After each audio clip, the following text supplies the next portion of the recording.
Hey, it's Emil from Island Vape UK. Got another review for you today. It's a bit of an old one. Well, in my head it is, but it's their brand new version of the old one. So yeah, it's the Atlantis. Now, the Atlantis V1 came out a long time ago, about 7 years ago, something like that. Then the Atlantis V2 came out very, very shortly after it. And they were kind of game changers in the game. Yeah, for sub-ohm tanks, obviously stock coils and everything. Yeah, they kind of put themselves on the map, and people have just known them for a long time. It's taken them this long to come out with the Atlantis GT, which is this little tank here that I've got, and I've been thoroughly testing this one. I've gone through one coil already and I'm on my second coil. But what I'm going to do is just quickly show you what you get with the packaging, what you can kind of expect, and we'll go from there. So this is a sample that I got given some time ago. So you get your instructions. Some people don't like reading these, but I like just seeing if there's anything that I've missed on them, so I always have a little gander through them. But yeah, you get quite a, doesn't matter what language you're reading, there's all sorts of languages in there, so you'll be able to get the basics of what the tank is, because it's not the simplest of tanks, but once you get to know it, it's not too bad. Yeah, so you get this 0.3 coil, which is range between 30 and 40 watts. Get a little spare glass, which is nice to see. You get a load of O-rings, which a lot of the time you don't need, but there's so many in this. And probably the reason is you get these little things, which are like airflow adjustment rings. So this is the 1.5 mil. So the openings on these little holes here are 1.5, and the one I've got in it is a 1.2, I believe. So if I take this tank off. And the good thing with this tank, so I can say this bit straight off the back, is you can actually take the coil out without losing your juice, which is inside. So that's pretty good. That's your airflow adjustment ring.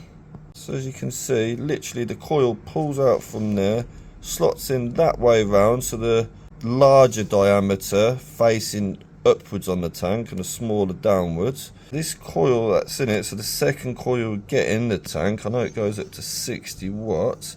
Get a bit of juice off there, get my eyesight tuned in. It's a 0.18, which is 45 to 60. So yeah, larger side up, that kind of slots back into there, and you got your base to screw back down. That actually putting it in that way, because the notch on here, sometimes it falls into place nicely and other times it doesn't. If you can see, there's like a little notch there, a little piece that comes out of the actual machining, and you kind of line it up with the little holes inside here. There she is, she's popped in. There you go. So it goes in nicely. Where there's a will, there's a way. Bit of juice all over the place though, and it's very small amounts. I've been touching that juiced up coil. So let's have a look what O-rings we get in here quickly.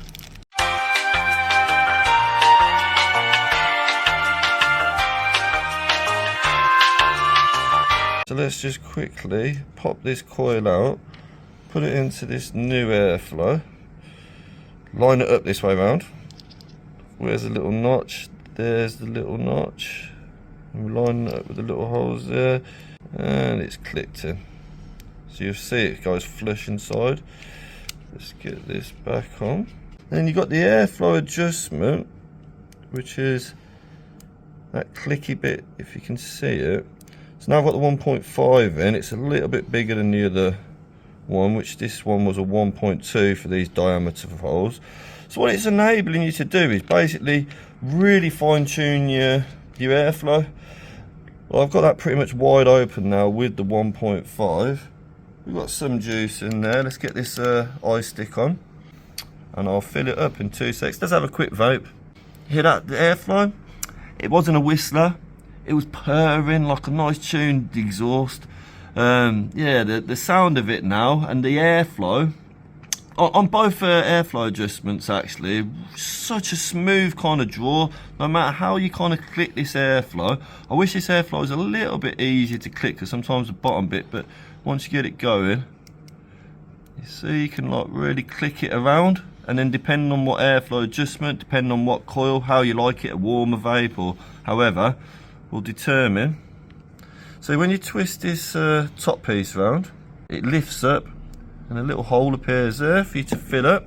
Now this bit, I'm not sure if it's going to happen this time, has been the only, well, One of the little bits that I've been annoyed about, because when you push your bottle in, there is a knack of how much you can, like that. You don't want to squeeze it too hard because you get juice everywhere.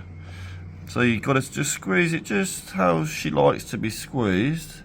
Yeah, so I've got this airflow down now to like the smallest amount that you can have on the 1.5mm changeable airflow. Let's have a look. Yeah, it's really tight like that. Let's open it up one. I definitely prefer it open a lot wider. You get another notch. So that would be another semi-con. I'd say if you've got a little bit of juice on your fingers, when you're going to adjust this airflow, it can get, you kind of got to get a grip on it and do it. Otherwise, yep, it starts slipping like that. There it is.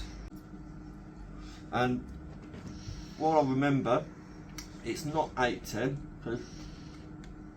Without the juicy fingers, it's an actual 510 piece there that you can slot your different drip tip in with, and that's really stuck in nice. I have to literally bite it to get it off because I've got a bit of juice on the fingers though.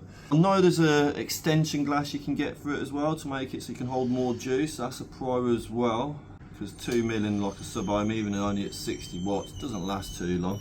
Give it a little wiggle, just otherwise the coil's not reading, because I've fiddled with that. So that's semi-con. If you want something that looks small, looks nice, even with the extension on, it's still not much bigger. And I think it's 4.5mm the extension glass holds once you've got it in. Airflow, a little bit like that for me. But flavour from it's great for lowish power, so better battery life, and not chucking gigantic clouds, but still decent size. Could be the kiddie for you. As it goes for tanks on a score wise, I'm probably going to go and give this tank, I'm going to give it about 7 3/4 out of 10. Nearly an 8, basically an 8 out of 10. I was maybe expecting like something groundbreaking because it was Atlantis, and yet they've done something different with the airflow, so it gets you to fine tune it, and I do like the airflow. Flavour is good on it. I like the aesthetics of the tank, I like the look of it. I like the little bits of detail. You can see your juice really clearly on it, so that's a pro. I like the fact you can change your drip tip. Yeah, so all round pretty good tank, something new. And if you're a collector, I'm sure it's going to be something you have in, because it's an Atlantis, and it's kind of got that name from back in the day. Good old tank. But guys, peace out and see you all soon.